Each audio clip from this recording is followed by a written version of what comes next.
Welcome to Trash Compactor, a podcast where we throw out our opinions about Star Wars. My name is Josh, and we got a big heap of trash today, comprised of James.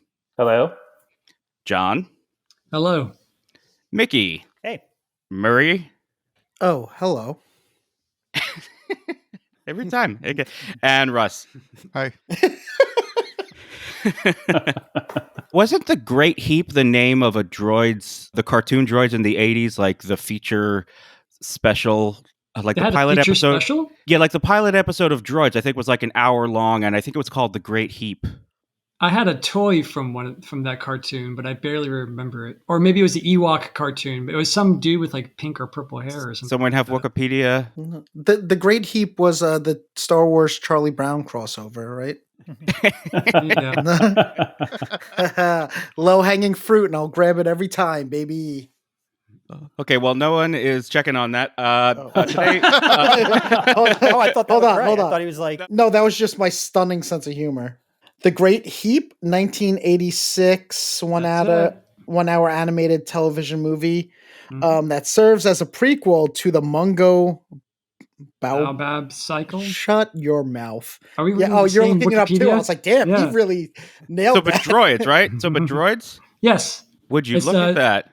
From the deep Star Wars recesses, droids. from the deep recesses, there's some shit that will live on in my brain forever. From the deep recesses of the urine bag that is your brain. Yes, great callback. Great callback. Okay, anyway, let's get on with it, because today we're actually going to be talking about episode 7 of the Book of Boba Fett, the season finale, entitled In the Name of Honor. And let's start with overall impressions. James, overall impressions of In the Name of Honor, the season finale of Boba Fett.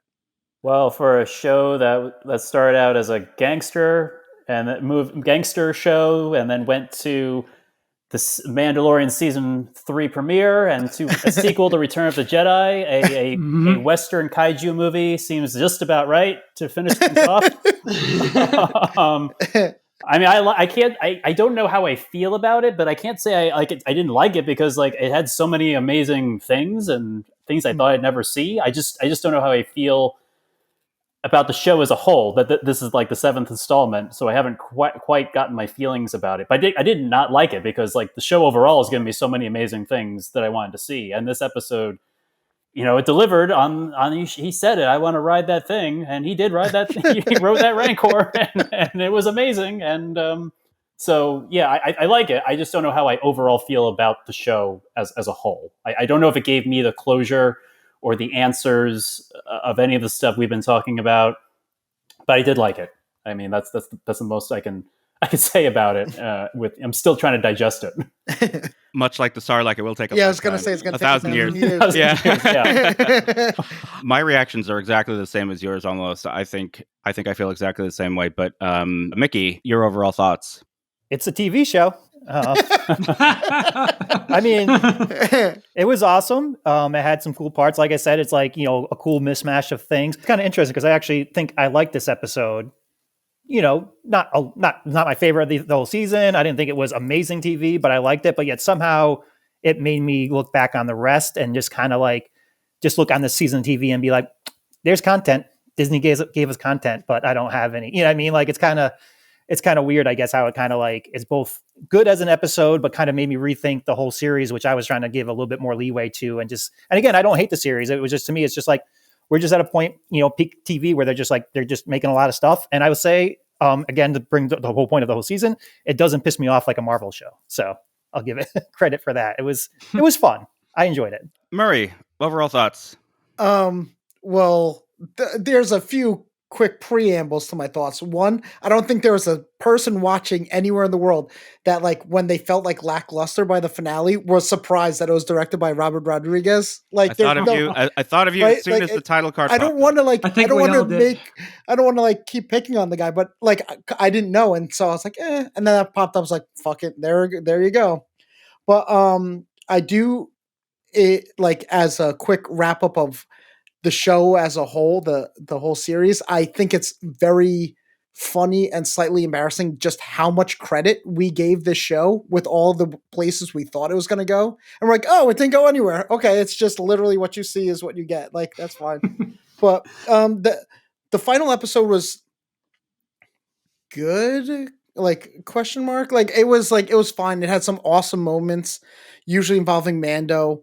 There was things that drove me crazy, like why is she explaining Boba Fett's plan out loud to him while the plan's going on?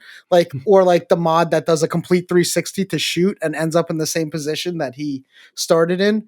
But the main thing that like I felt watching it is, so it had all the cool features of it, but it reminded me of, there's this episode of the show Community where it's like a they're doing Goodfellas with like chicken tenders, like that's the whole thing. And so it's a straight up Goodfellas thing. They even have the Layla like parody, and then at the end, two characters are talking, and the character that was doing the main Abed that was doing the main parody is like, oh, this is kind of like that an episode of Knight Rider, and they're talking about it. He's like, why don't we just sit down and have some chicken? And Abed's like, can we sit cross-legged on the table and eat it like 16 candles? And then the main character's like, just pick one reference, Abed. And that's what I felt like when I was watching this, and it was like a Western, and then it was like Godzilla, and then I was just like, just pick one reference, like Robert Rodriguez. So that's kind of what I felt like when it was just like too much, just going all over the place. And I was just like, okay. It's like, why do these people hate each other? We're just introduced for the first time, and they're like, oh, city slickers, oh, desert bums. Like, where's this coming from? Like, what is going on? Why are you introducing something with like 10 minutes left in the episode? But it was okay. I liked it. It was fun. Some moments I loved, but overall, it's like, meh. You know, it's interesting. That's the second reference to the Western Godzilla movie hybrid, and Star Wars is really pastiche. I mean, that's really what it is. It's really genre mashups. Mhm. And you know, there's just something about the idea of like a Western kaiju movie that you could only really get from Star Wars. I mean, it's And so it big exists, and though. dumb. Yeah, and it's awesome. But I think No, it's called In the Valley where of Elijah or Elijah something. There's a movie wait, what happened? like from like really? the 60s. Really? That's Cowboys versus Dinosaurs. Has Nah, no one seen this amazing. movie? Well, that's cool. No, I've never heard of it.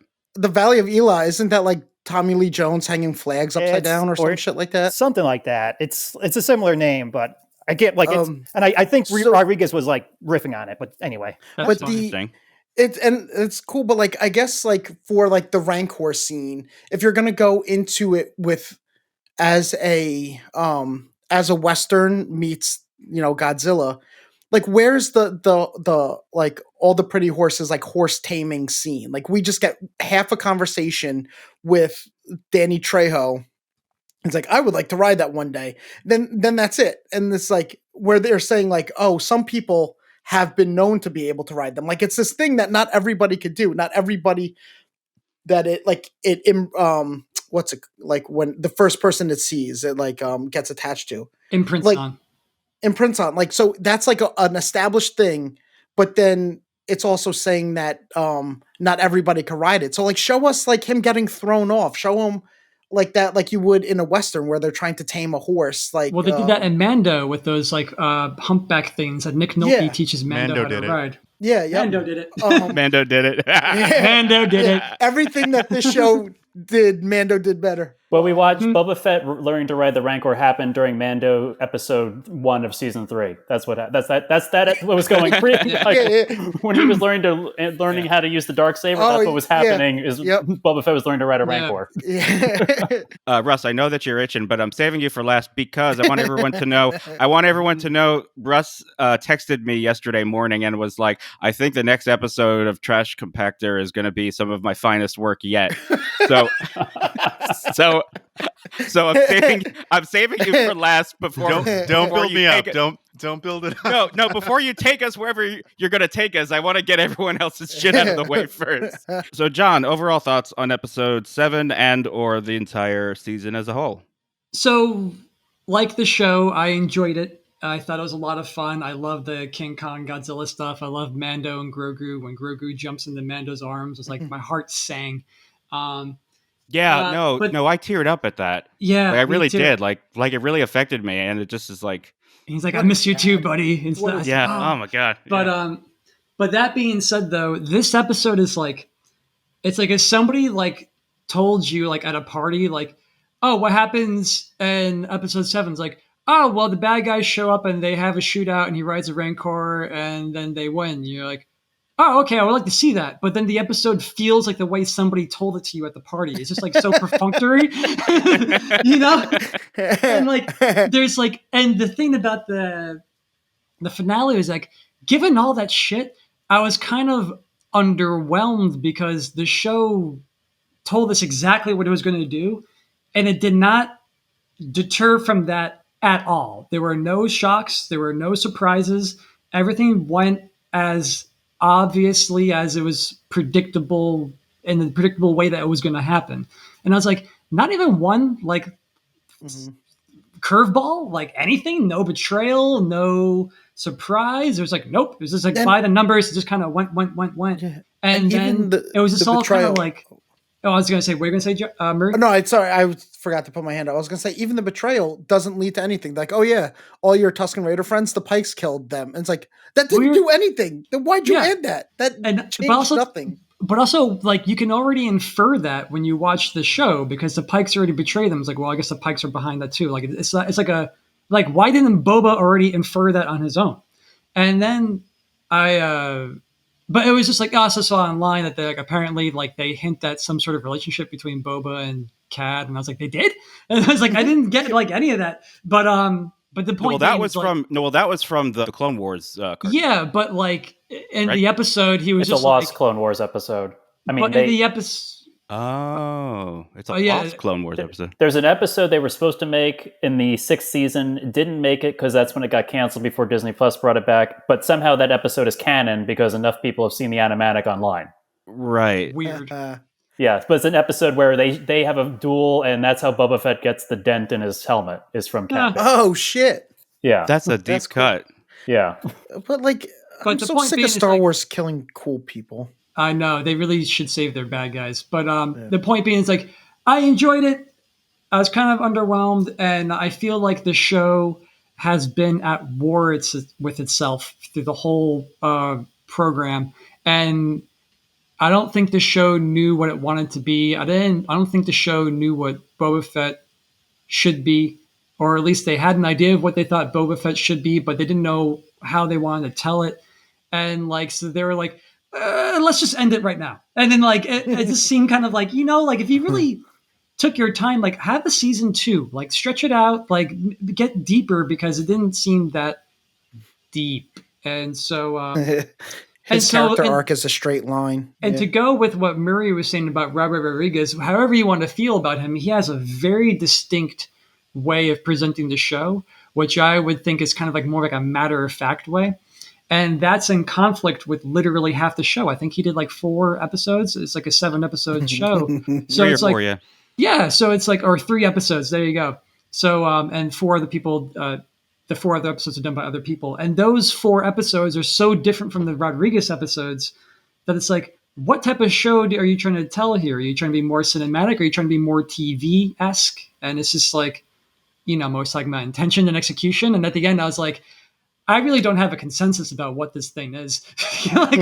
So that's why I'm left off with the show. I liked it. I enjoyed it, but I enjoyed it strictly for the heart and effort that the people involved in the show put into the performances, and the content itself is really fucking cool, and some really cool art things. But like, I was like, the last episode, I was like, all right, that's fine. Like, I'm not sure if I'm ever going to watch the show again, My feeling about Robert Rodriguez, just real quick, is that he's very good at certain things, but I feel like he's one of those directors where, because of the way he came up and the way he taught himself, like his approach to filmmaking or his directorial style is kind of inseparable from his conception of the content. Like, it has to be his idea for it to match his directorial style. Does that make any sense? Like No, it does. I mean, like another example is like a Kevin Smith, to take an extreme example. Like, he wouldn't make a good Star Wars movie. He's even said, I think, something to that effect. He wouldn't make a good Star Wars movie. His movies only work because the content are kind of married to his skills as a director. It's kind of in one package. And then when you separate them, I mean, obviously, Robert Rodriguez is very good at certain things. Like I thought there were a lot of moments, even in this episode, there were a lot of like individual moments that were really fucking cool. For sure. Yeah. Yep. But as a whole, how you put it, John, there's like a matter of factness, or there's like a flatness, I think, what you said. Like a perfunctory nature where it's like, here's a shootout happened, moving on. It's like, no, and like because it's not his idea. So he's using the skills he has to interpret someone else's material. But if there's something that he should know, it's like a shootout. Like that's like the bulk of his movies is just like shootouts. It's funny because when you think about like if you go back and you watch Desperado, as we brought up so many times, like the choreography in Desperado is kind of similar, where it's like he's openly just like shooting people, not taking cover. And it's just like, but the content is like, look at this crazy looking mariachi with these Uzis taking down this cartel, but which like, is the cool thing there about is like a coolness, like to like the shots still look cool, even though it's exactly what you're saying. I'm not talking about choreography. It's just like, it just looks cool. Like the way I don't know, there's something about the way it was like shot. You're just I think that goes with what Josh was saying. Yeah, it's exactly. Like, the idea is crazy. It's like, look Yeah. at this fucking mariachi take on the drug cartel. Like that's crazy. Or like From Dusk Till Dawn, this like motley crew of like a priest and his adopted kids and these like fucking jewel thieves or bank thieves go to like a vampire bar called the Titty Twister. It's like no matter what happens, it's gonna be interesting just because of the content, because of the idea. But then when you like, as Josh was saying, when you get like the known Star Wars universe and Boba Fett, and it's like it's not as crazy as that shit. It's like it's not as inspired. He's not as inspired. There we go. He's trying to perfect. There's no gasoline on that. Is what he needs. He needs some of that gasoline, that fire. He's trying to apply what he knows, his skills, to do something justice, rather than something that is, coming Making from within his him. Own. Yeah. So Russ, I have kept you waiting for way too long. I apologize, and I'm sorry if I have built you up too much. But what were your overall thoughts about the finale of Boba Fett? And imagine he loved it. Somehow, I don't think that's where this is going. No, I have a book of Boba regrets. Oh, wow. Hey. Sorry, I've been saving that one. I figured I'd open with it. Yeah, I mean, I wasn't expecting this to be good. I mean, Jesus. I mean, I didn't want the show to exist. I hate watched the whole season. It's not the Boba I wanted. That being said, and we've talked about this, the Boba they gave us was still not good or interesting. Milquetoast at best. No ideas of his own. Totally the least interesting character on the entire show, and it's his show. They should never have made the show about Boba Fett. Like, that's just the way. It could have been anyone else. It should never have been Tatooine fatigue. Like, I really had nothing. The show had nothing going for it for me going into this episode. There were some rumors that Han Solo was going to show up, and I thought, what the hell? Why not? Like, well, who cares? Like, do whatever. Throw anything you want at it. Make it as interesting as you can. Have some fun. Take all the toys out of the toy box. Do whatever you want. You're already doing it. Yeah, I don't think it was good. I mean, just right off the bat, they're in the ruins of the bar casino, and there's no plan formed. I mean, Kevin McAllister made better plans for defending his home than Boba Fett. Like, I just... they didn't barricade or anything or set up booby traps. They're like, we're going to stand in the doorway. I guess we're going to die now. God. So for me, the biggest thing was, like, if you want to play Boba Fett as more of a, not necessarily a pacifist, but as even keeled, as mature, basically it's the Dark Knight Returns rubric, like Frank Miller's Dark Knight Returns, 1986, like all older guy heroes or villains coming back to do their thing again, roughly is kind of in that model. Batman's old, is coming back out of retirement to do it again. The Dark Knight Returns. That's like the original rubric for a lot of these kind of like hero stories. So that would have been that's like the Boba Fett model. Yet he's not smarter. He's not more collected. He's not cooler. He's not more. He's not able to access his entire history of bounty hunting or mercenary work. So when they first had that assault on Jabba's palace, and he just had no idea what he's doing. Sure, he's weaponless. The first thing Boba Fett would do is go get some weapons, go get a gun, like go get some things. Armor yourself up in the most minimal way you can. He didn't do anything. He didn't reset. So something happened to him and we couldn't figure it out. Whatever it is, possibly some sort of blunt force trauma. But basically, he has none of he has none of his ability whatsoever, and he's totally acting like he doesn't even know where he is. Maybe an Amnesia Boba Fett would have been better, but we got like the Danny DeVito like jumpsuit out of the Sarlacc pit, like Danny DeVito Penguin Batman Returns crawling out, and then he's dressed up in the robes, kind of like the Uncle Fester Boba Fett, and he kind of acts like Uncle Fester, like doesn't know where he is, doesn't know what's going on. Everyone else is telling him what to do. The mod's telling him that they should stay there, they should be in the city. It's like, actually, if you're going to do that, you need to fortify the area and have traps, booby traps. Basically, you're going up against a giant force, and you have no resources. Yet he has all this treasure. Fennec Shannon's like, yeah, you have all this treasure. I'll go get some people. She got Mando. She didn't get anyone. Like, there's an entire guild of bounty hunters. Like, in this episode, I would have expected like Forlom, Zuckuss to show up, Dengar, Bosk, like any of the classics, even IG-88. That would have been, if those bounty hunters show up because they're in the guild, and it's like, well, I know some people we can pay to do this work, this mercenary work for us. That's actually very true. If the original Empire Strikes Back bridge bounty hunter crew shows up in this episode, like in Star Wars style, like a giant door opens up and it's a bunch of smoke and then silhouettes, and you're like, holy crap, that's the Empire Strikes Back, bridge bounty hunting crew, and they just destroy everything. And then on top of that, where's Slave One, like remote controlled Slave One coming in, fire spray gunship, whatever you want to call it, could have came up and just cleared everything. And then at the very end, bring the Rancor for a snack. Like, that's, he could just eat all the bodies and you have a grand old time just tromping around. He clearly had the Rancor nearby, so that's the only plan he had. Not good enough. Totally disappointed. Did not like the episode or the series. No.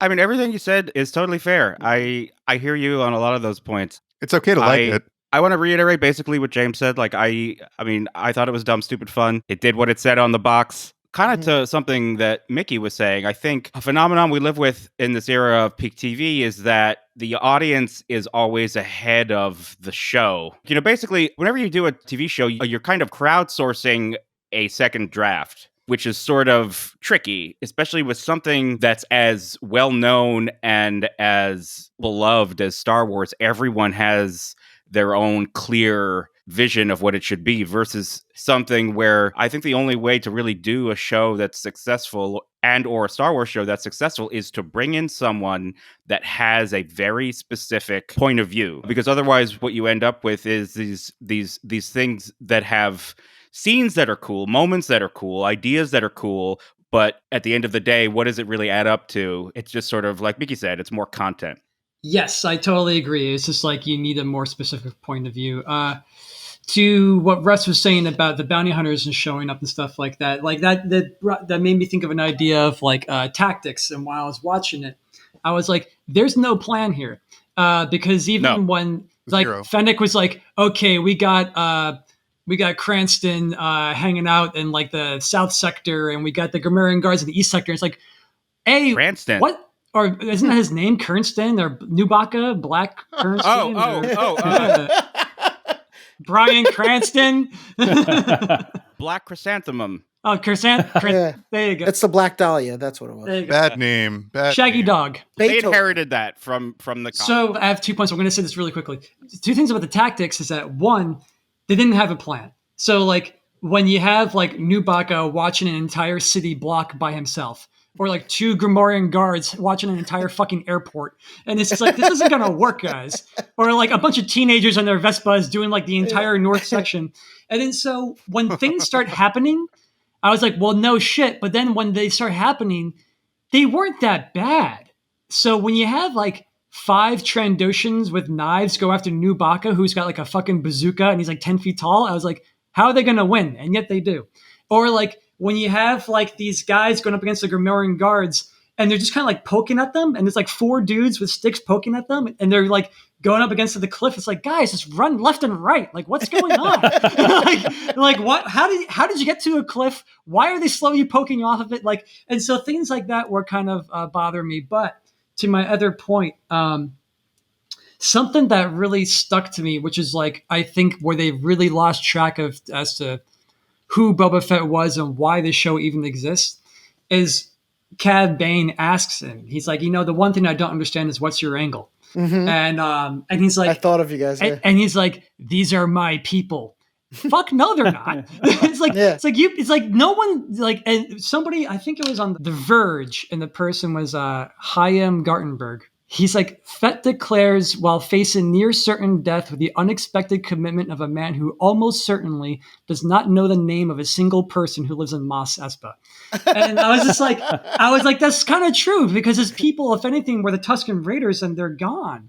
And it's like, you know whose people this might be? This might be Cobb Vanth's people, but even then they're not his people. It might be Luke Skywalker's people, but even then they're not his people. So like, I didn't quite get that, you know? Well, here's what I will say about that particular moment and that declaration of his motivation. That's what I've been saying since episode 2.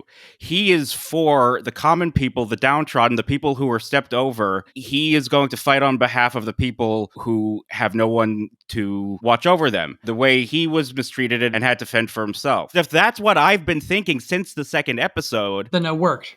then it worked. But what I'm trying to say is like, I just didn't think like, I think it's kind of like the way I said before, where it's like somebody describes to you what the show is about, and that's the way they presented it to us. It's like, Sure. The show basically is like, he's like, I'm a champion for the downtrodden. It's like, okay, he's a champion for the downtrodden. Like, and that's, I'm there not you saying go. I'm not saying that And- it's the most effective version of it, but I'm just Yeah, saying that like that I was like, see, yeah, All we've seen is him hire people for business relations, and they were like, we're doing our job. And that was it. And also the grand old plan of like them being totally fuck unless the people from Freetown show up. Dude, the people of Freetown was a pickup truck filled with good old boys. Like, that's not a plan. You know? Yeah. And it's just, No. they're going up against like tanks and like an army. It's like, this isn't a, like, I don't understand, but I just wish they could have like planned the episode harder. Like in the Plan it all. Yeah. Yeah. or just like it was the like plan it was for the all episode was the same was as like- Boba Fett's plan to I defend the feel city. like if I'm going to finish this right now, but I just feel like the show, and I enjoyed it because I thought the content was cool and they really gave it their all and with what they had. I think the show was a concept that was filmed, and it wasn't like Sure. fully fleshed out. It was just, we just watched a concept for a show, like the pitch. Well, that's And now symptomatic. I of want to see Star like the Wars. real show, you know? Yeah. I'm done. James. Just like, yeah, I mean, I guess maybe we read too much into what a Mandalorian is. Like, we think a Mandalorian is supposed to be a tactician. I guess they're not. Like, because even Mando would have said, this is not a plan. This is not a, but he's not running to get other Mandalorians either, or try to like I guess just Mandalorians don't, like, they're great warriors individually. They just are not tactical or mapping out battle plans, or at least in what we see in the show. Like, in terms of like the expanded universe and what they've talked about, and in other Star Wars properties, there could be more to I mean, the Mandalorians in Rebels were definitely plotting out, you know, and thinking, but not these two Mandalorians. Maybe that's why they got wiped out, because they can't fucking join up and have a strategy. We have armor. Yeah, yeah, We have armor. Yeah. Shoot us. You can't Well, I stop think us. that's their mindset, right? Is their whole mindset is like that Tony Stark, like ready, fire, aim type mindset, because they know that they have the armor and they can fight. So, you know, 9.5 times out of 10, they're going to be able to get out of any jam. And so, but Yeah. again, like, we're filling in these blanks. Like, fucking show us this or tell us this. I mean, that was my other point. I mean, I feel like everything we've tried, we've been, all these episodes we've been doing of the episodes is sort of like we're trying to wrap our heads around Boba Fett's like motives and who he is, but a lot of this is us inferring. Like, I don't like necessarily need them to tell me, but I think we really did need a scene where he had this revelation that I'm going to be a good guy. That's like Yes. what's really missing. I mean, I appreciate the fact that maybe they're thinking as the audience is smarter, but it's not smarter if you don't ever really give me the moment where he went from, you know, evil bounty hunter dirtbag of the universe to man of the people. These are my people. I need that scene, I feel like, and we're just inferring this, and this is the first time he's ever verbalized it, is this episode, and freaking Cad Bane had to be the voice of the audience and ask all the questions we've been asking for 6 episodes and say, what are you doing? I don't get the angle. I don't understand the show. Or I try to kill you. Tell me what you're doing. And he gave the answer. And I don't know if it was satisfying. I think I needed more from the show to like believe at least this version of Boba Fett somewhat. That's fair. And Murray, real quick, that Cad Bane scene where he fucking stabs him, I thought we got a glimpse of that bloodlust you keep on talking about that we saw in The Mandalorian when he shows up for the first time. Mhm. And I did like that there was like some ambiguity there about, is he actually still a killer? Like, is this going to work, this whole good guy, man of the people routine? I didn't understand that at all because we've seen countless good guys with insane body counts the entire Star Wars thing. And it's like, you're going to kill a bad guy? You're a killer. It's like, I don't know. I've seen plenty of good guys kill bad guys and they're fine. Obi-Wan has killed many more guys than... Yeah, and so has Luke and Han and Leia and Finn and Poe. And like, it's just like, name them, you know? So it's just like, when he said that, I was like, that's kind of weak sauce. Like, I don't see a conflict. He's just being a dick, you know? Yeah, just being a dick, trying to get in his head. But Murray. I think it was Mickey was saying about the writing on some of the peak TV or maybe Josh was saying it, that the audience is a step ahead of them. And I think the audience only gets a step ahead of these writers when they're trying to not fall behind the audience. They should just write the story and just like, I get this is coming from a writer / wannabe writer, that like the story should be what's dictating everything and stay true to the story all the way through to the end. Don't worry about any like impressing people, because that's what happens is you get these glimpses that are kind of cool, but then you lose sight of what the true story at play. And so that's why I think that's the original reason I raised my hand. But I was just like I mentioned it before. I get so bummed out when they have these great characters like Cad Bane. And don't get me wrong, I know that I'm sure if I watched Clone Wars, it would have been, 20 episode buildup or something like that to this moment. But it's kind of that Marvel paradox. Like, oh, you want the full impact of this Spider-Man moment? Watch all 24 other movies and then you're going to love it. And so I didn't get that. So all I got was this awesome character that showed up the episode before and then is now gone. And so like two things that I thought could be cool is one is if he was a reoccurring presence, like a looming presence throughout the whole show, but maybe you only see shadows and silhouettes of him. So you still get the reveal. So the whole, all those episodes, you're like, I think that's Cad. I bet you that's exactly who it is. And has that vibe. And then actually, I guess I had other thoughts. Like one, I thought it could be cool for him to beat Boba Fett, and he's going to maybe do his like death shot, and instead of Boba Fett getting to be like, oh, I could use my Tusken Raider stick. That I thought was cool, actually. It's cool, but I think that like there wasn't what's the payoff for me? I just met this guy like 20 minutes ago, so I don't get the full impact of that moment.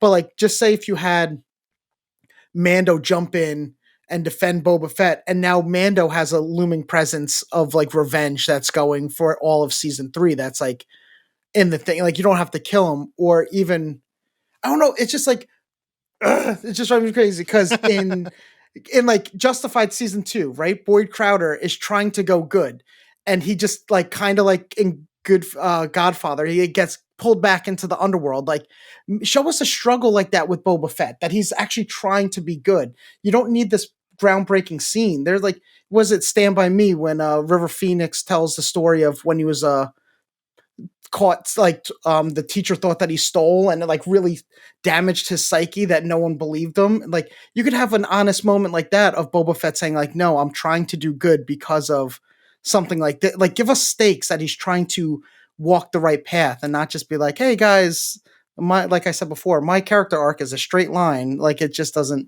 make sense. What if Boba was the guy that like dumped the spice in the desert instead of Cobb Vanth, Yeah, like I think that it would have been cool to have Timothy Olyphant like not in the tank at the end, but maybe fighting with like one arm, like in a sling. Like, rather than like, if you're going to keep him around, why are you taking him out of the episode? He could have been a part of it also. The last thing I want to ask you guys a question, and then I'll shut my mouth, is what would your thoughts have been on if when it went to show that the Bantha tank, or whatever it's called, that Cad Bane was in, like, he's like trying to redeem him, like, rather than kill him, because then he would still be around, and then he could maybe have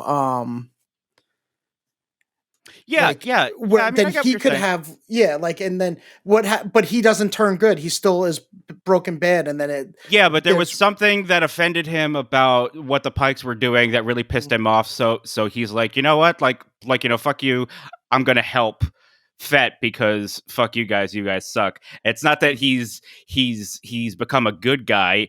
It's yeah, because those guys, the Pikes and the mayor, they pissed him off more than Fett. yeah, So, and he doesn't ever have to be like a good guy. Maybe that could be a struggle with yeah, if that's he's cool. in Mando or another thing. It's just like you were saved because we thought that, like, almost like what happens if Vader never got redeemed, right? Like, like Luke's making this thing like, Vader, you're good. I could tell you're good. But instead of it happening, it doesn't. Like, you could do that same kind of thing. It's like, no, I saved you in the tank. Do you mean if like Vader still threw the Emperor like into the reactor? No, I'm but sorry. then I was like still... drawing a comparison. Well, Kylo Ren did that in Last Jedi. Like they fight side by side. And Oh Yes, yeah, yep. right. Yes, yeah. And yeah, so He's- it he's could not be good, in the you know? same. Yeah, Yeah. it's the same thing. Yeah, Where, yeah, like, yeah, so right. the struggle is Cad Bane good, or is he working an angle the whole time? Is he, like, for the next season of whatever he's Yeah. in? Like can he be trusted, or does he have a price? Like, he's working with Mando or Boba, but if someone pays him more, then he's got no loyalty. Like, it could add like intrigue to this rather than just being like two directors playing with action figures, and you get some cool, awesome stuff, but overall, it's just like treading water.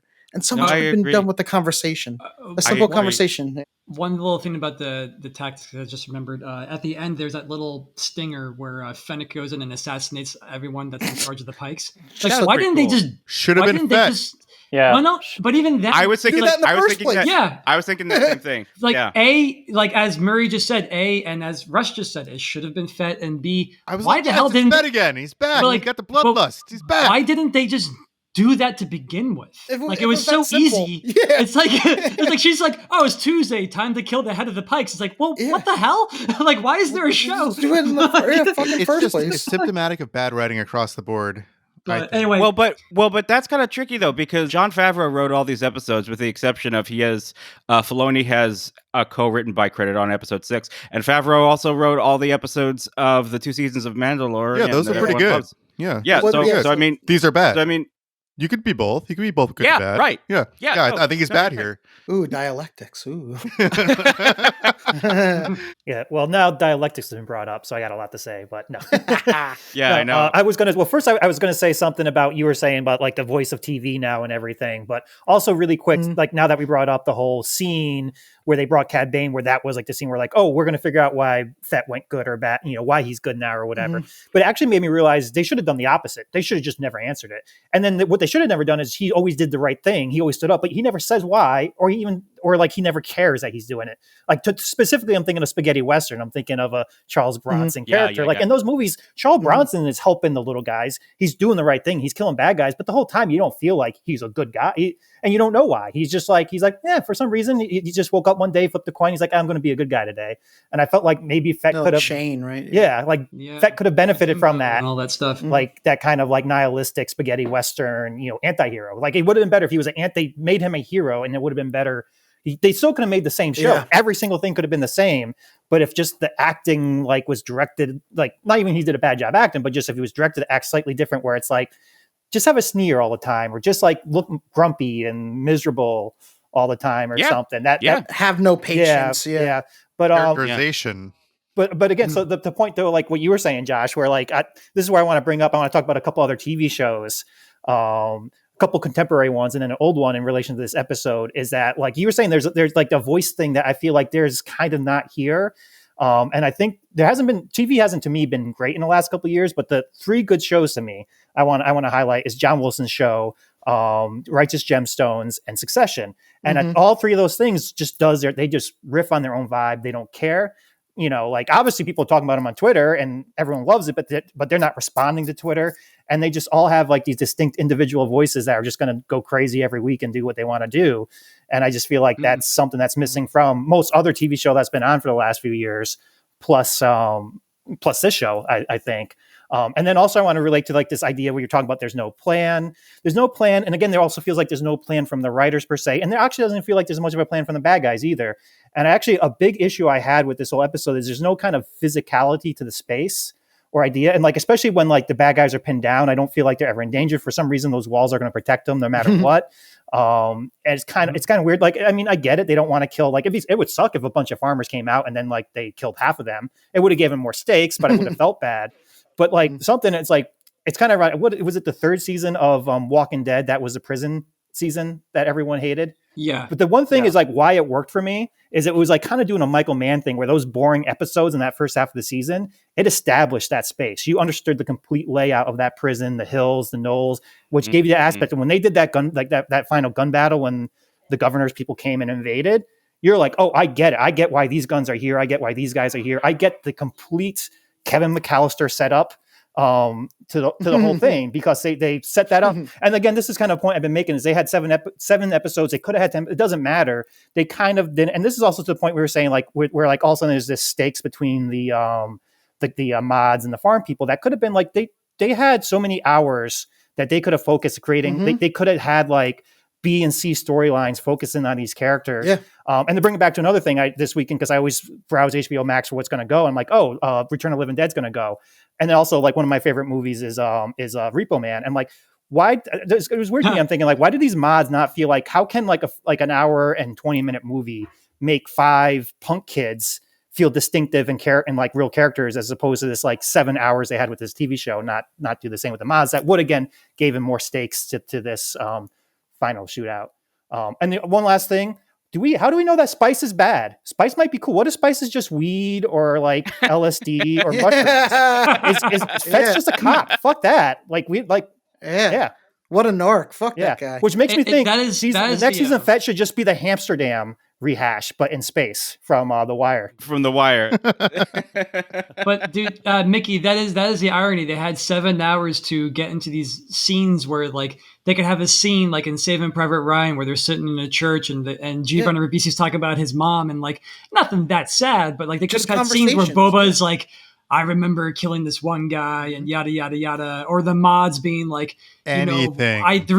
The reason why I got a robotic arm is because of blah. And then like, or I just watched Aliens recently, which is another fucking masterpiece. And but there is that great setup. You're talking about that use of space where they're like, okay, they have the blueprints. Like we can barricade the doors here, here, and here. No creature's going to get in. And then there's like a scene of them like blowtorching the doors, putting up barricades, and they're planning out their things so that when they actually do attack, you know exactly what the space is. You know the stakes because they're trapped, yada, yada, yada. So I think that's a very valid point, Nikki, about the use of space. So much could be done through conversation. It doesn't even need to be tremendous scenes. Like you said, it's just sitting around talking. And they could just talk and have these moments. The night before the showdown, you know? Yeah. They're all getting to know each other.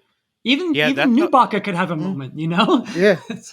It's like that classic, like, we're underpowered. We don't have the resources kind of little guy army against, a big kind of army. Or, I was just thinking recently, I rewatched Willow.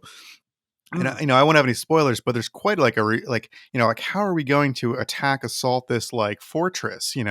Like clearly you have to lure them out to you. You have to you have to be clever. Like, and Willow's in the Lucasfilm pantheon. Like, there's show. Yeah, and oh boy, and I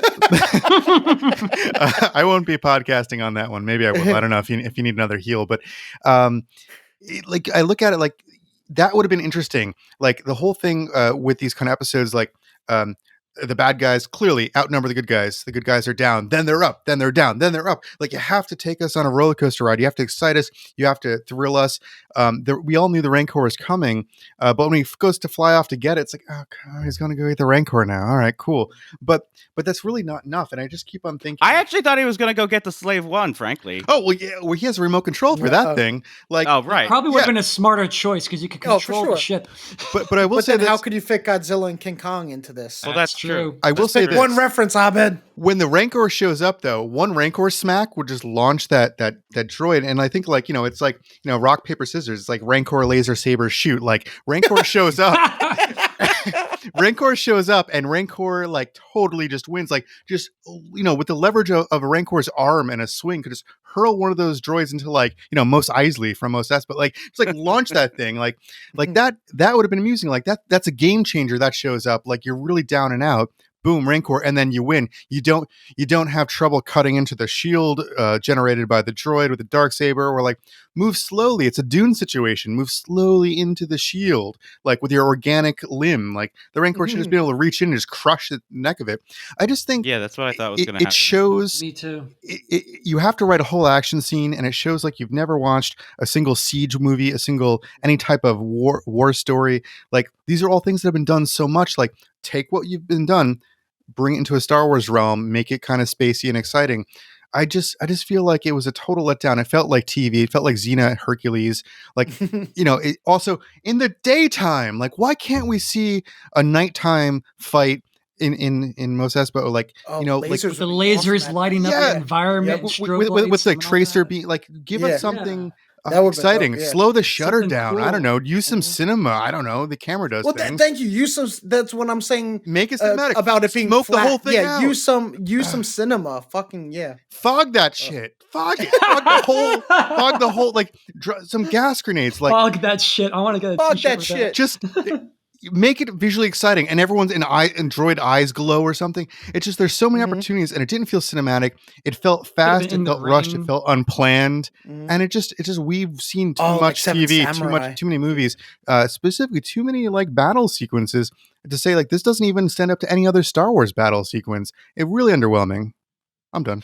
I mean, I agree. I think part of it is, frankly, when you decide to make a whole bunch of TV shows, you have less resources and time and money and planning. And this is TV, and it shows. Boy, is it ever.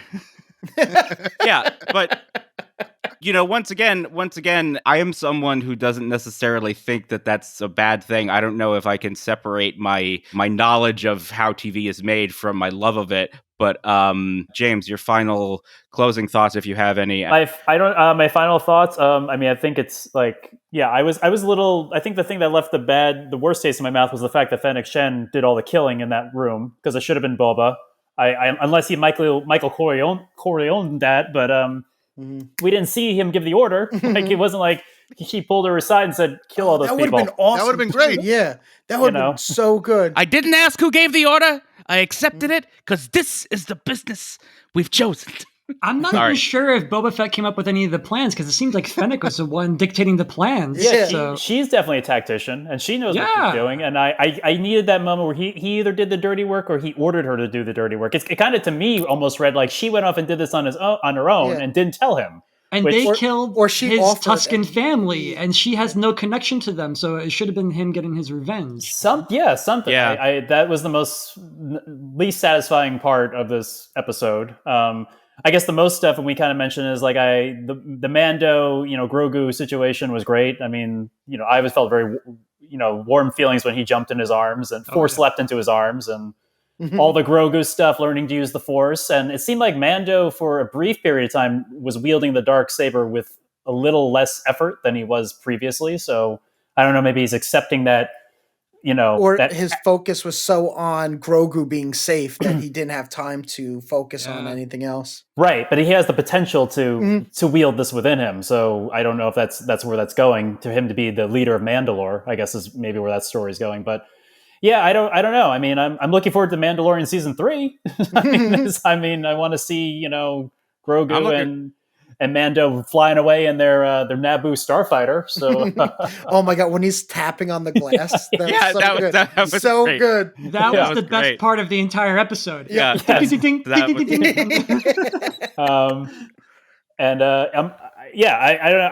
know if Boba. I'm assuming it's getting a season 2, or he'll show up in Mandalorian season 3, Boba Fett, or I don't know. I mean, by the end, it kind of just make him a passing character.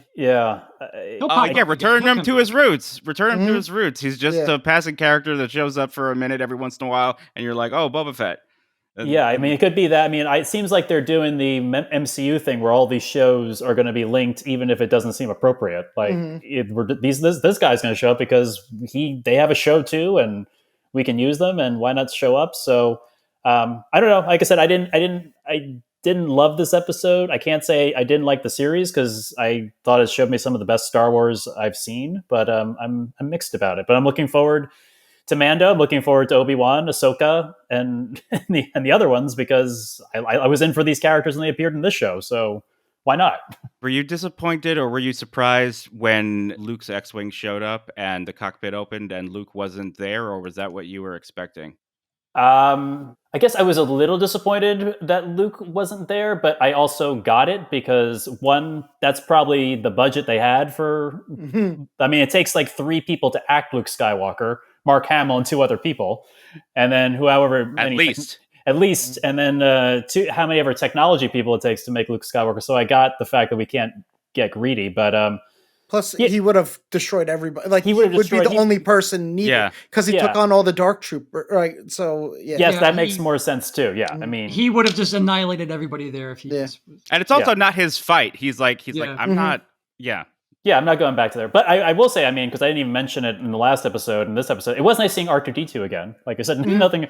I mean, seeing R2 back and the X-Wing back was nice. But I guess I was momentarily disappointed, but I also got it. I'm like, why Luke? It would be interesting, but then we're doing a Luke Skywalker show, and this is Boba Fett. And let's have the focus at least be on him for his last episode. I was actually happy that he wasn't Luke around didn't for like. up. Yeah, that was the moment I realized that they weren't going down the path that we were talking about last episode, the team up of the original trilogy characters, which I think is probably wise. Save that until it's rightfully earned. Don't just fucking throw it in as like a to try to save a series. Yeah. I mean, Russ had the best idea with the original bounty hunters. That should have been the gang. That should have been the gang. That should have been the gang. That should have been absolutely been that would have been amazing. That would have been awesome. I mean, poor Zuckuss is somewhere wondering if anyone remembers his name, let alone like. I'm a fan. Love you, Zuckuss.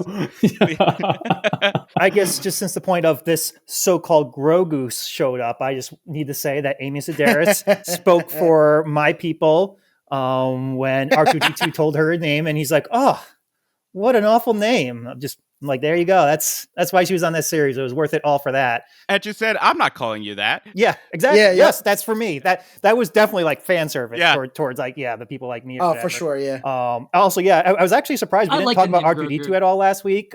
Because honestly, he was a delight, and he was a delight again. I like how really feisty. He's getting even more feisty in his old age, which I really appreciate. But the other thing, like speaking of Amy Sedaris, I totally didn't realize this until they were on screen together. But the Twi'lek Major Domo guy is an old Second City person with her. She has like her own series called At Home with Amy Sedaris, and he's on that. That's why they had him on there. It must be. There had to be a reasoning behind that they have that because he's the worst. Yeah.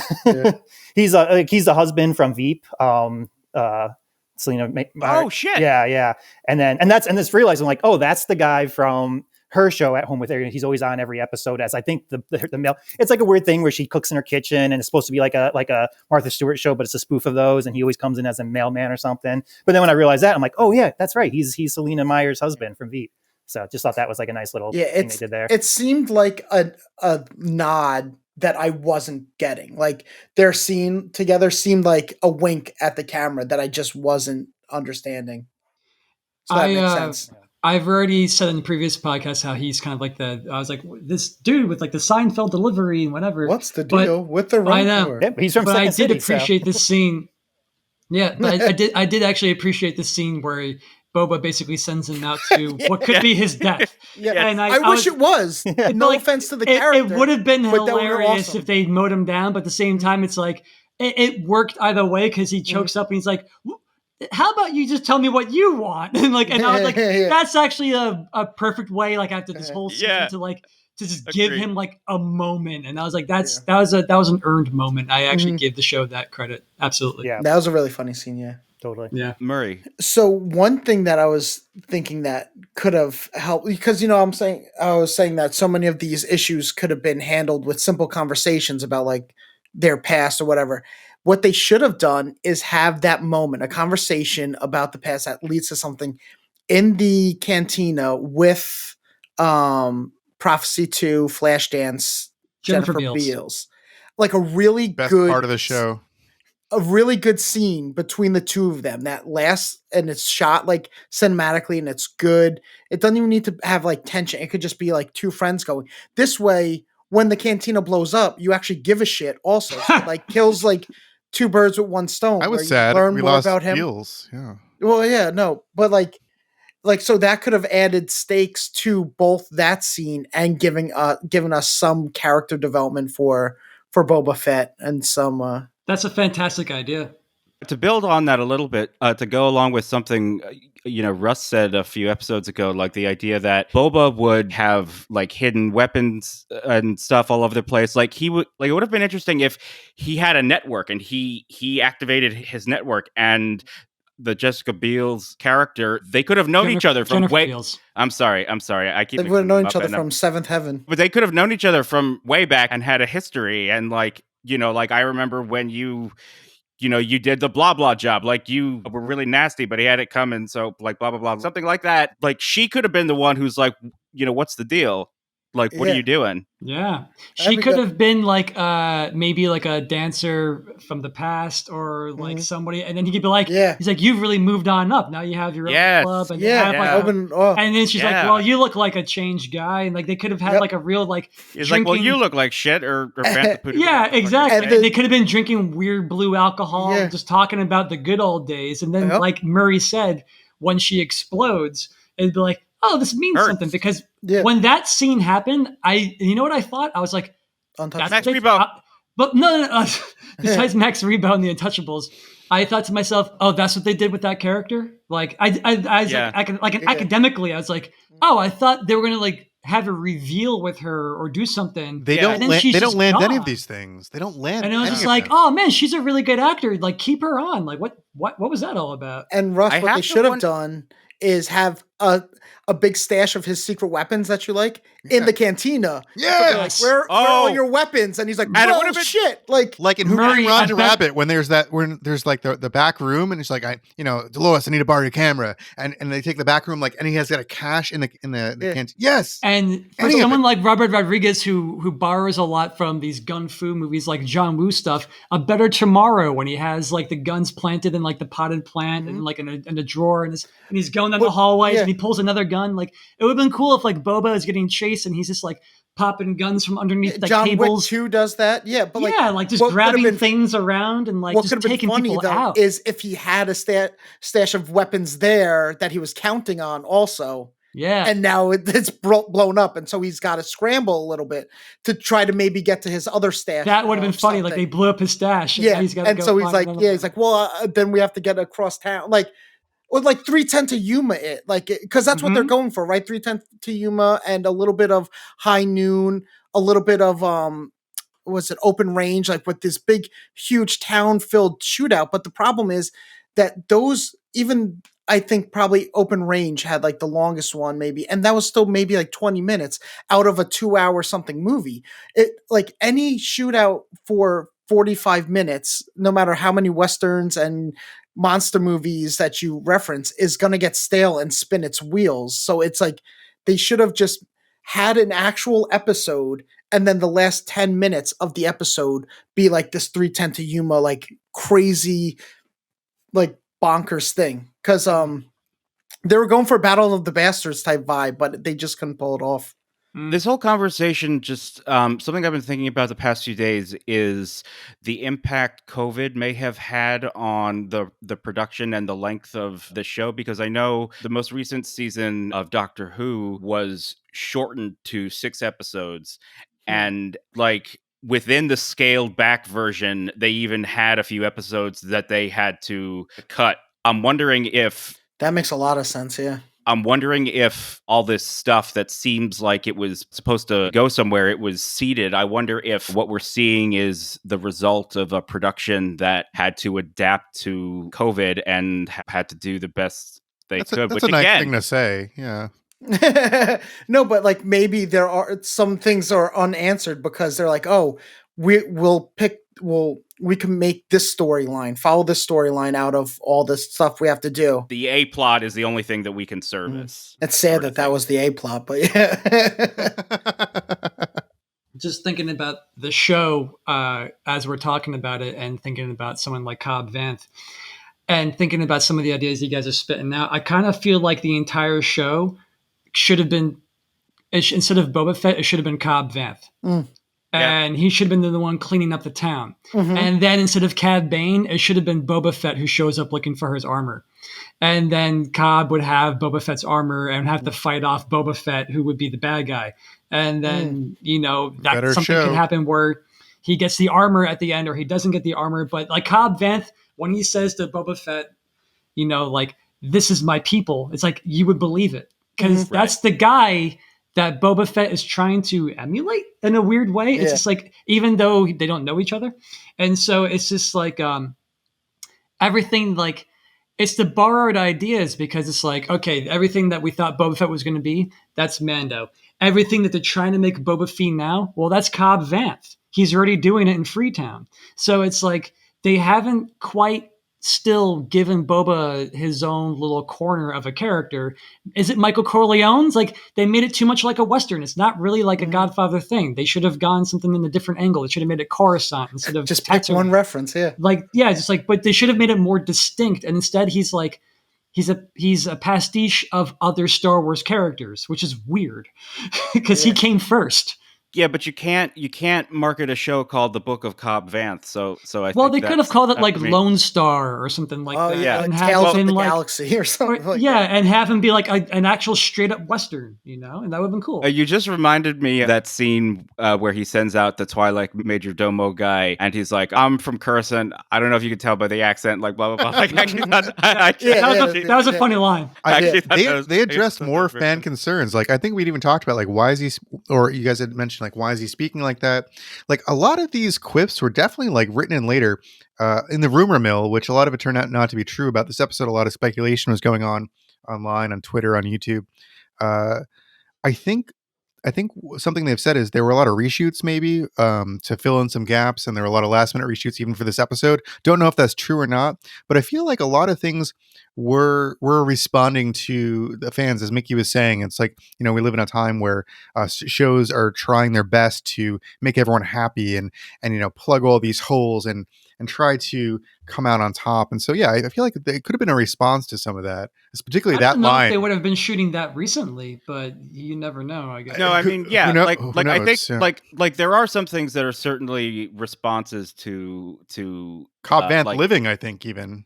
Well, no, he was set to live the whole the time. choreography of that, he clearly gets hit in the shoulder. Yeah. You see him I side. It's like it would have been cool. They didn't show him actually dead. It's like. But another thing could be, I mean, once again, the production reality is how many days do you get Timothy Olyphant? Yeah, true. It's very true. One of the things that they keep saying about the show is that they're getting all these really great actors to do one-offs because it's really easy for them. Like they shoot in LA and they're not on location. It's all in the volume or on the back lot. And you show up for a couple of days and you're in Star Wars. It would have been cool if he showed up in the battle though, and he was just like a not one arm, like he lost his arm, but in a sling, just having to, I don't know. I thought it was cool how Thundercat showed up again. That was cool. Mickey.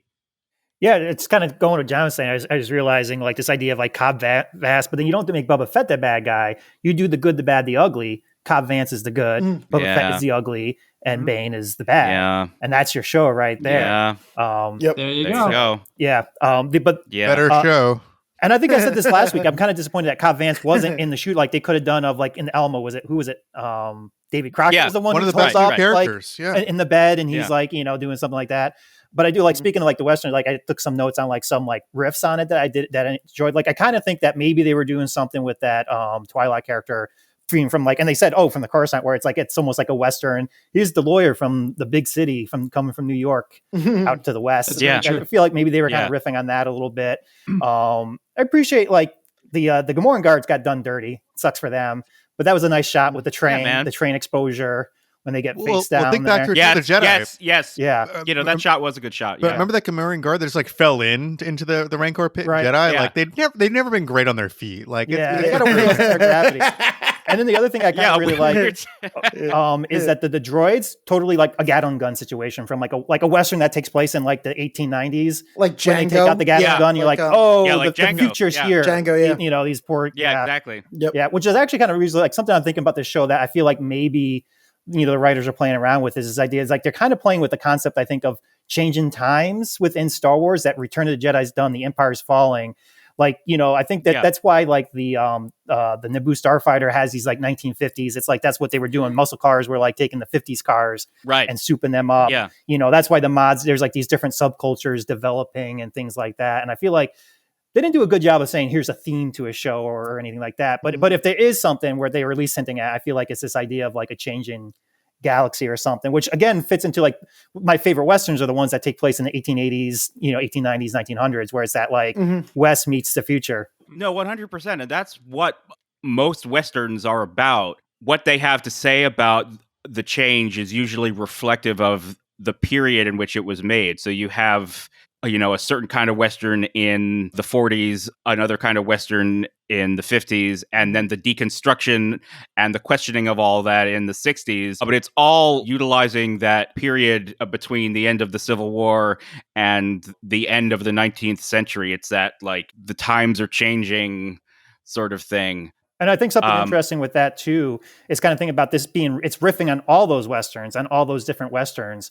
And again, this idea of time, it kind of like, I was reading something about like, Mark Fisher talking about like the condensation of time, that we're kind of in this period where like music from the 70s, 80s, 90s, you don't know, it doesn't matter anymore. Kids listen to everything.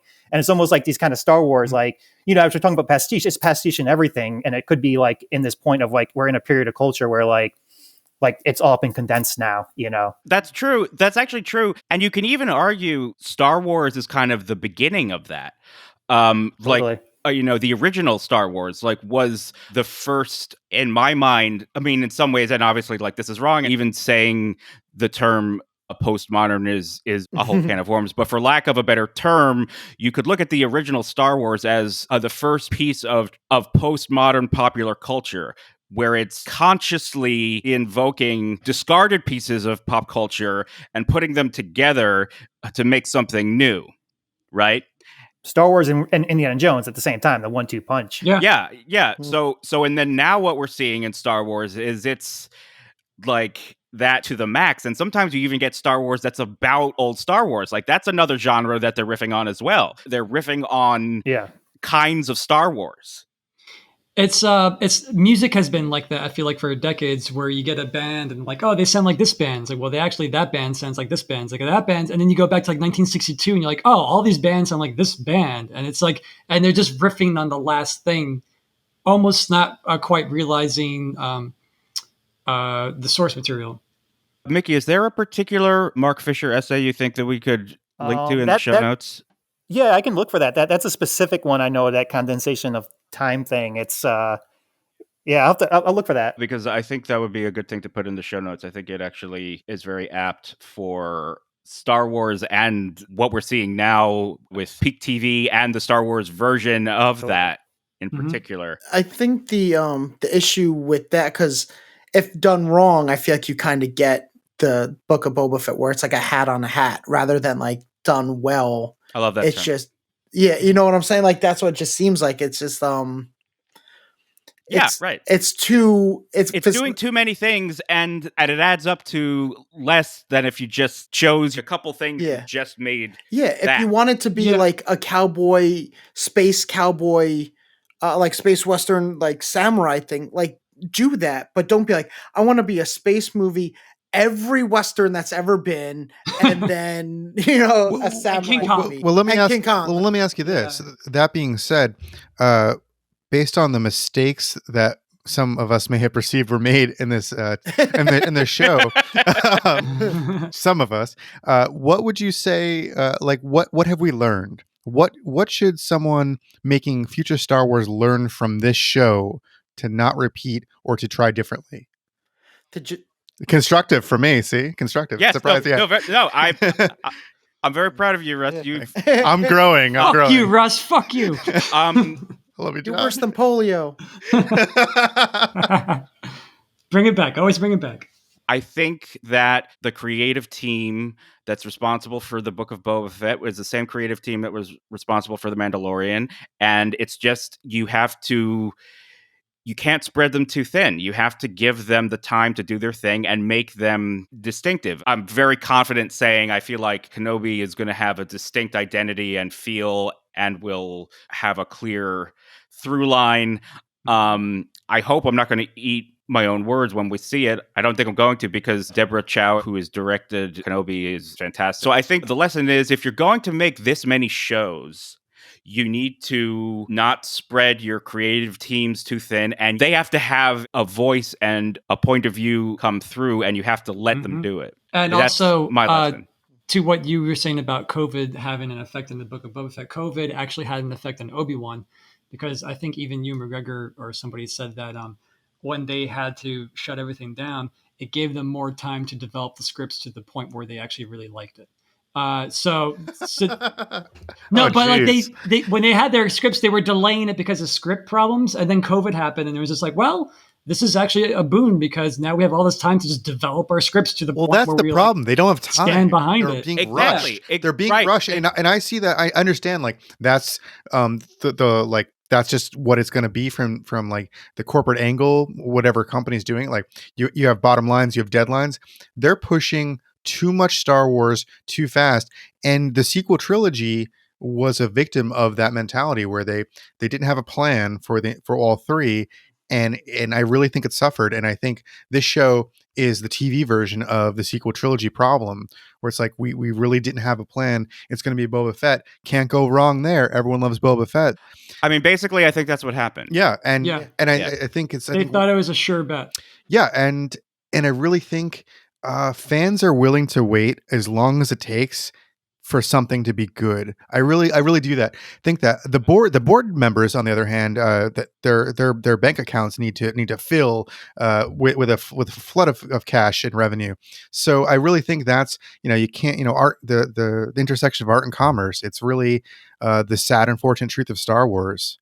No, and especially now, because of the wars between the streaming platforms. Whenever a new Marvel show or a new Star Wars show drops, the subscription numbers on Disney Plus skyrocket. And then there's also the issue of subscription retention, like the people who sign up and then cancel, and then they don't re-up until another Star Wars show is out, right? Something very similar is happening with Star Trek on Paramount Plus. There's new Star Trek year round, and it's the same strategy, because you have people who are signing up to see the new Star Trek and then canceling. They wait until like right before the season finale, and they re-up their subscription and they binge the whole thing. So the only way to survive now is to show your memberships are increasing. It's, I mean, not to get off on a whole thing about capitalism here, but there's something insane about the idea that Go off. there's something insane that the only acceptable outcome is continual growth. And it's the inherent, Like, that's insane. Marx called it the inherent Yeah, I contradiction saw of it. capitalism, because it needs it, and it's not possible. And that's why our world's Yeah. burning right now, and we run out of resources. Yes, and Honestly, Well, everyone's No, buying too much avocado toast is the problem. Yeah, They didn't yeah. do I, that. No. I don't want to go off too much on a tangent either. I did see Do an it, article do it, about do it. how Russ is chaotic neutral? yeah. Chaotic Mhm. evil? I don't know what Chaotic, you are. neutral. It depends how much Tangent. wine is left in that. Yeah, but, left in depends that on how much bottle. wine is left. It changes. Yeah. Sorry, Jen. Sorry, Jen. It's okay. Netflix had an article about how, there's an article about Netflix basically losing money because they made so much money when the pandemic hit because everyone's at home. And then Right. now that like things are getting better, they're losing subscribers. So they're like desperately trying to hold on to like, how can we hold on to these subscribers? Yeah, it's good Good So shows. fucking But- yeah, and it's so also- fucking crazy. And with the capitalist thing, this is my last thing. I was More. talking to my friend on Instagram. You don't have any friends. and I Or was saying- John. I was getting these Instagram ads about like how to be a billionaire. You know, it's like, oh, if you invest Yeah, this but you percentage wanted of to- your money Yeah. or like invest in crypto, I'm like, what the fuck? Who do they think I am? And then I was like, whatever happened to like, we're old men now, but it's like, whatever happened to those advertisements where it's like, would you like to go to Paris? You should go take a cruise to the Bahamas or whatever. And it's like, just go on a vacation. That was like the dream. And now the dream Yeah. is like, each and every one of you can make your own space rocket and go to the moon. And it's like, I think it's getting out of control. Well, if you think Well, about it I- too, yeah, just with I mean, when it's always been out of control. But with like hobbies and stuff that we like doing, the main thing that people wonder is how to like monetize it? how to monetize it. And Yeah. you're just like, Drive no, me I just fucking bonkers. yeah, it's like I just want to yeah. do stuff and have fun. And like, like I stream on Twitch and people are like, oh, do you make a lot of money with that? It's like, well, you make every few months you get like $100 or something like that. But it's not like that's not why. Like, have hobbies for the sake of fucking having hobbies. Like, why does everything have to be a grind? Like, it's so I am with annoying. you, man. But I Mickey, did want to sorry, answer sorry. Russ's question, and I think Murray was going to go Well, first. I was Murray going has to been- answer Russ's question. I think Yeah, Mickey I wanna was answer Russ's responding to question, something too. Josh was saying, Oh, so my he should go goodness. Okay. first. Wait, it's all When it's all you're- falling What have apart. we learned? What have we learned is the question. Yeah, so when you're going back to that, then hit me up. But I think Russ everybody is else an agent was of chaos. Yeah. It's all falling apart at the end, guys. I was doing No, so good yes. at juggling things, and now it's just all a mess. No, go Mick, because Mickey was responding to something you said. Well, I'm saying we're talking about specifically, like so go, where's Mick. where's my cut of this, by the way, now that we're bringing up capitalism. No. As soon as there's something, something to cut, my friend. We were talking about like it's I just think that this, honestly, I think this model, like Netflix, like that was a cool thing when it was like Netflix, and now that cable's dying and we've gone to this model, I don't think it's sustainable. I think we're going to see these platforms just demolish. And then the worst thing that's going to happen is that, and it's already happening, like there was like Twitter discourse. I think it's probably always going on, but I noticed it this week that it's like there's so much that's not even like you can stream anything, and there's just things that aren't on streaming. Because it's in the end, it's not about like you think like when Netflix started streaming things, like I remember when we were in college, I'm like, oh, like give it a couple of years and I can just watch any movie I want ever at a click of the button. And it's gone the opposite. It's harder to find movies. Yeah, it's but harder. you actually now. can't. It's right. Yeah, because of the licensing. And now, when everyone all of a sudden realized the future is streaming, they wanted to get their own platform so they wouldn't license their money to Netflix to make money off their content. Then all of a sudden, we have these warring streaming platforms, and it's like, sure, like there'll be some Schadenfreude when like Netflix acquires Peacock or something, but like, but that's what's going to happen. It'll be consolidation, and we'll end up with like 2 or 3 main services, and it'll be like the old days where like you don't have a choice. $100 to have all of them. and ABC. Yeah. Yeah. But that also brought up shout another out to thing too. piracy. Like, and the point maybe with this Star Wars show is like, just because you can doesn't mean you have to, but they do have to because they need content. And specifically, to bring it back to this episode, I don't know who else thought this, but like when I actually kind of liked like the whole like it's a cowboy thing, and then we had the dinosaur Rancor thing going on, and specifically because I just really brought the great moment with Yoda putting the Rancor to sleep. Thought that was the the highlight of everything. And then it But I don't know if goes anyone down else to was here sleep with next me. to it. But I was oh my god, that was amazing. That was cute. That was cute. But was anyone else thinking he might eat him, Nibbler style? No. That's where I was going. I'm like, he he's just going to start trying to like go Nibbler. And But he had I thought for a second, I thought he might. Yoda would eat the Rancor. Yeah, that's what I. Oh shit! I would have liked to have seen that. Hungry boy. That's been his like character trait the whole time. Murray, then John, and then I would like to wrap up. So my answer to what did we learn from it's just for What me can be it's done just to make it better. Yeah. Just care about story first and foremost, story and characters, which are kind of intertwined. Fuck work, like all that, like everything needs to be an Easter egg, everything needs to be a wink at the camera, every old character that's ever been thought of needs to walk across the screen at one point, and all that stuff. Just fit that stuff in when you can. Stop making shows and episodes based solely around it, and write your full story. Be like, I don't know, just like if you make it good, you'll appease to your story, and just like that's the only thing that matters, and then fill in all the accoutrement like afterwards, like as you're putting it together, you can be like, oh, let's Yeah. Well, if you do a good story, you'll make new fans and make old fans happy, and that's what they're missing. I mean, first of all, Murray, spoken like a true writer. It's all about story and character. But what do you do with The Last Jedi, where I think all of the answers we have given apply to The Last Jedi, yet that was the most divisive movie of them all? That's a chance you have to take. It's a huge gamble. Exactly. But like for me, Last Jedi, this doesn't tank the whole movie. Oh God, but I don't want I don't want to go down this. You brought it up, man. I know. Oh my God. There's so many things I love about it. If they just did something better with Leia in space, and if they got rid of the casino planet, I understand what they were going for with the casino planet, but I'm like those 2 moments or when I was like, what the fuck am I watching right now? Like, what is happening? Like, but should that ruin a movie for me? No, it shouldn't. Like, I'm not that much of like intense, like, oh, don't ever take any risks. But for me, I was just like, what is this? This is just silly. So, I mean, number one, the Leia thing worked for me. The other thing, though, is that in order to do what we're all talking about, you need to risk failure. Mhm. Yeah, It's of course. not always going to work. There's a Venn diagram of Star Wars fans. There are fans of movies, and there are Star Wars fans. And sometimes to make a good movie, you have to piss off some Star Wars fans. Mhm. And sometimes to please Star Wars fans, you have to make a movie that doesn't Sucks. really hold up Mhm. to Yeah. someone who's not a Star Wars fan. Mhm. And it's sort of like, I don't know. This is something I was going to do a whole episode about, but why not just, throw it away in a sentence at the end of another one? You can still do the episode. There could be a this tease. Yes. is It could be it's a tease. teaser. Yeah. Like, if you have to choose between a good movie or a good Star Wars movie, those aren't always the same thing. Mhm. I mean, they can be, but if you more have to times choose, than not, it's not. Right? yeah. So If you go so, by but the numbers, yeah.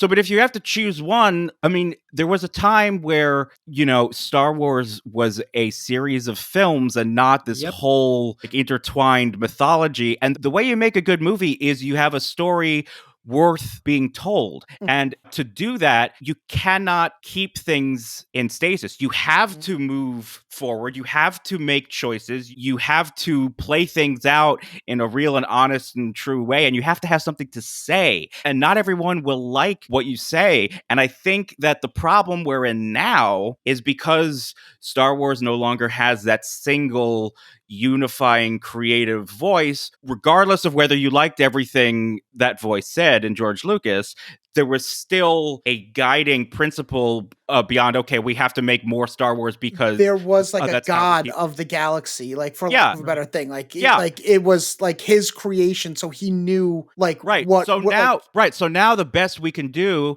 and again, I'm gonna say this. I think the problem a lot of people have with The Last Jedi is that because there wasn't a plan for the sequel trilogy, Rian Johnson was in a position where he was kind of left to his own devices, and he did the most interesting version of what he had Yeah. of what he was given, right? Oh, it's And- got some of the best Star Wars in it. Don't get me wrong. Like, it's incredible. The thing is that Star Wars used to be special, and now it's not. And I don't mean that in quality. I just mean that, and then like you would have to wait 20 years for a Star Wars movie, and then 3 years in between. Like if there's a trilogy, 3 years in between every movie.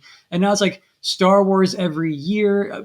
One of the big reasons why I think Solo fell apart was because it came out 6 months after The Last Jedi. And it's like, dude, we have Star Wars fatigue. And it's Yeah. like, it's just like everything else, and it shouldn't be that way. To answer Russ's question, and more specifically,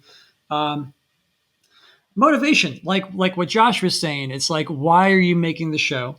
You need to give the characters a reason to exist and a reason to do what they're doing. Actions are louder than words. But even then, I feel like with Boba Fett, they barely even had the words as well, and it's just like he's supposed to be the man of the people, and then they kind of show that, like Josh was like, episode 2, I got it, he's the man of the people.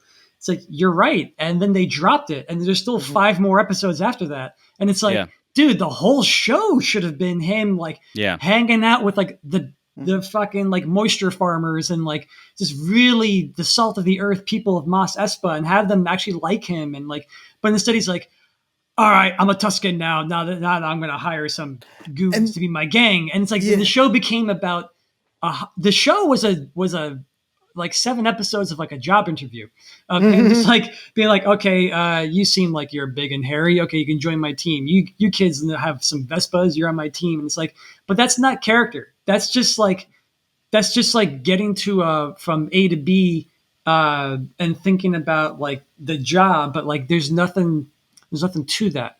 And so I just think they needed to have more of a message. And also to what Josh was also saying, like, well, what is the message of Boba Fett?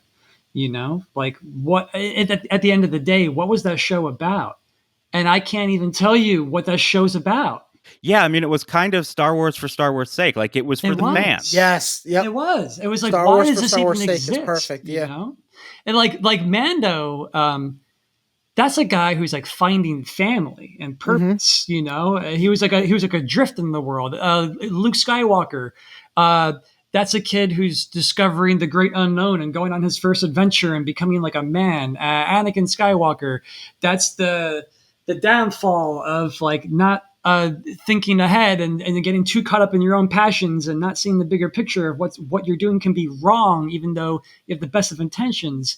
And like, I guess with like, it's like, where are the ideas? Yeah, I mean, the idea is like, is a bad guy turning good, but they didn't do it. It's Right. It's Right. like, that's the Exactly. thing. Like that was the idea. And it's like, Yeah. show me that. And they didn't show it. He's like, I'm a good guy. It's like, okay. And then like, that's it. That was the show. And so I enjoyed the content. I enjoyed the spectacle. I thought it was fun. You know, every episode, even at my biggest critiques, it still gave me joy to watch. But Same. it was like I it was agree. like eating popcorn, you know, and like it was just like, and I'm done with the bag, and I threw the bag out. It's like now I'm just, I think I'd rather, to answer your question, Josh, I'd rather have a good movie than another Star Wars, and I don't only want another Star Wars if they really try something. And to go with The Last Jedi, they tried something. And as Dustin Hoffman said in Inside the Actor Studio, he's like, give me like, do something really bad. He's like, I don't want to see safe is boring. He's like, I want to see somebody try something and you'd be like, oh, I can't believe he tried to do that. But like, sometimes when that happens, it hits, and when it hits, it goes like to the moon, you know. That's how you get to the moon. Exactly. You got to really risk it Yeah. to do something really great. Murray, and then I'd like to try to wrap up. Yeah, no, I was just wanted to say actually something good about the episode was and it sadly is all about like the Mando stuff. Like I loved when he jetpacked just to save Grogu from hitting Catches the him in ground. midair. Yeah, That was just to awesome. say, like that was That awesome. was But, so like, cool.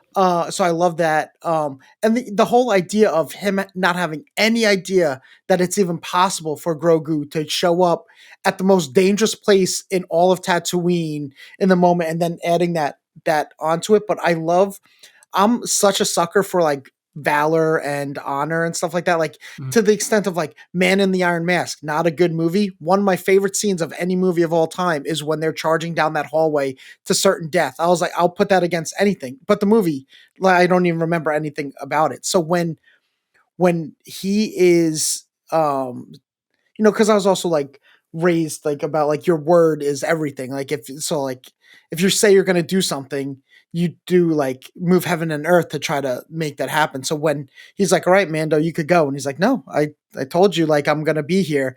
And he's like, in the fact that Boba Fett's like, you still believe in all that trash. And he's like, I do. And so Boba Fett's like he's glad, like, I'm glad that you believe in your cult religion because that's saving my ass. And then that line, it's like, all right, well, I guess we're both going to die for honor. Like that was like the best line in the whole series is like, I guess we're going to go, and they go out like fucking like Butch Cassidy and Sundance, right? They go up, but, and that's why I do love the use of the armor. Like I'm getting like goosebumps now. Like, So am I. Yeah. Mm-hmm. Like I love the use of the armor because it allowed them to like get shot to shit, like Wild Bunch, but still not do like, so that was pressing like, oh no, if something doesn't happen right now, they are going to die because eventually that armor the laser's going to hit somewhere else, or like, so that was a cool thing that they could do. But yeah, when they were just like, we're like, fuck it, I guess this is it. Like they don't think of like, no, we got this. They literally go out to do as much damage, and maybe there's a chance in hell that they both have nothing to lose at that point, because Boba at that point he's like, well, fuck it, this is the only ambition I had. And then with Mando, Grogu's in the good graces of Luke Skywalker, so he's like, if I die, I die. And they're like, all right, let's go ask him, like the way that we always refer to Lethal Weapon 4 of all movies. Exactly. So me and Johnny have this ongoing thing that we do it the most when we're playing video games, because we're like nerdier than just Star Wars, that we play like couch co-op and get really excited.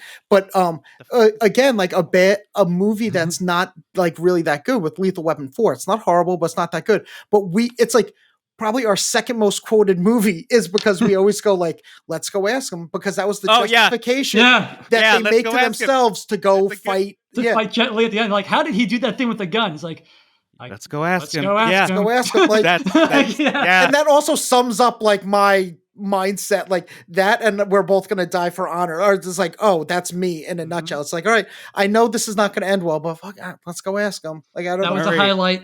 That was a highlight of the show. Murray, thank you for bringing me back from the edge. I was getting really bummed out, but you just lifted my mood again. Well, We got to a dark place. We got Yeah. to a dark place, but That's- yeah, I appreciate Yeah. that. There was some good in this, and I enjoyed it overall. I thought it was a fun ride. Mm. Do you Yeah. guys want to do this again on May 25th for Kenobi? yes, Absolutely. 100%. Maybe. We need you. We need the heel. Come on. Yeah, we need the heel. I mean, I would watch it just to see how they deal with my Tatooine fatigue. I'm not worried about it with Obi-Wan. No, me either, because obviously he's got a. I mean, anyway, that's a whole other show. That's episode 1 of the other show. James, if you'd like to plug your socials and your pod, as one might do on a podcast. Okay. Jesus Christ. Now that's pod plugging. Ooh. Woof. yeah. James, where can we find you? And do you have anything you think people should check out?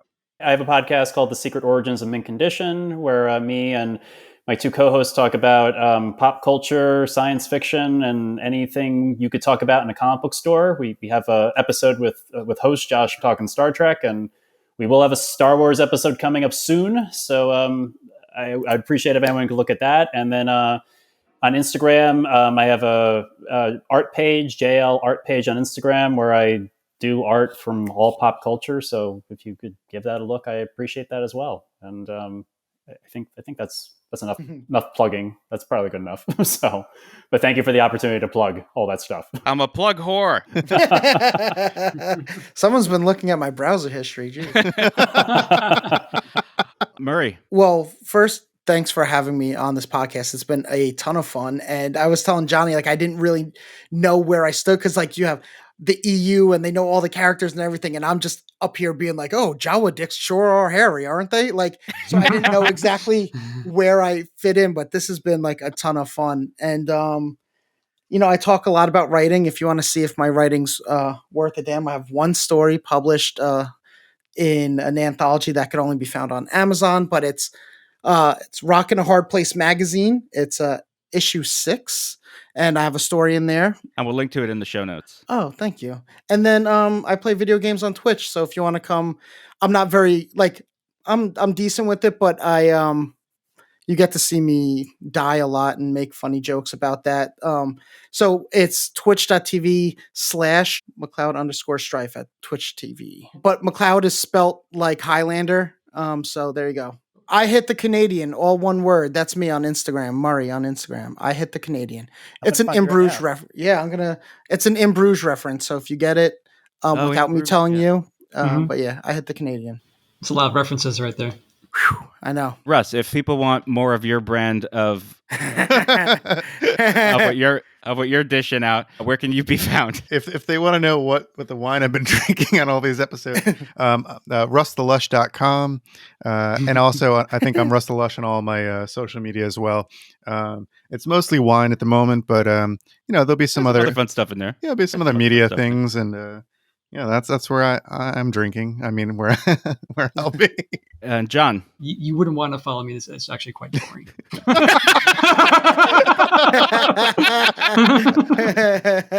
I am an actor, though. I just finished a feature recently, and maybe that should come out during the summer. It's called Ditch Boys. I'll let people know if that even comes to fruition. And Mickey, please plug your Twitter. I love you on Twitter. I don't think I've ever told you, but I really want you to plug your Twitter. No, thank you. Yeah, I appreciate that. I've been tweeting more. So yeah, you can find me, and I talk about movies and TV shows and labor and union stuff. So it's at Stream Film Soc. So it's Stream Film and then SOC. It's supposed to be Stream Film Society. It was a thing I was going to do in like 2009 or something, where I was going to, like, anytime a movie went up on streaming, I was going to like let people know. and then I got lazy and didn't follow up on that. So, Yeah, good luck doing that these days, right? yeah, oh yeah, it was like one of those things where it's like, oh, this is gonna be, and then it's like, oh, now everything's up, so I just gave up. So Oh, that's really funny, Mickey, because I thought it had something to do with like socialism. well, it works now, Hey, totally. Yeah. Now we're It's like- talking. It's like stream socialism. If you want to see my Wordle scores, I actually do that on Instagram, and my Instagram is Mickey Dobbin /thing unofficial. Brass tacks. What's Oh. your Wordle score? Yeah. Thank you for listening to the Trash Compactor. This was not intended to exist, this leg of the Trash Compactor journey. The official season 1 will be dropping in May of 2022. So we're going to be on hiatus for a little while. If you liked anything that you heard, please visit our website, TRASHCOMPOD.com, where you can rate us and write reviews. And please rate us and review us on Apple Podcasts or whatever platform you listen to podcasts on. That will really help. I think it really- Spotify does it now too. whatever platform. And we will see you in May. And I want to do this for Kenobi. I want to do this again for I'm Kenobi. down. Yeah. 100%. Yeah. Cool. Yeah. Until May. May the force be with you. May the What? force be with you. There we go. There we go. There's your sign off, baby. End of show.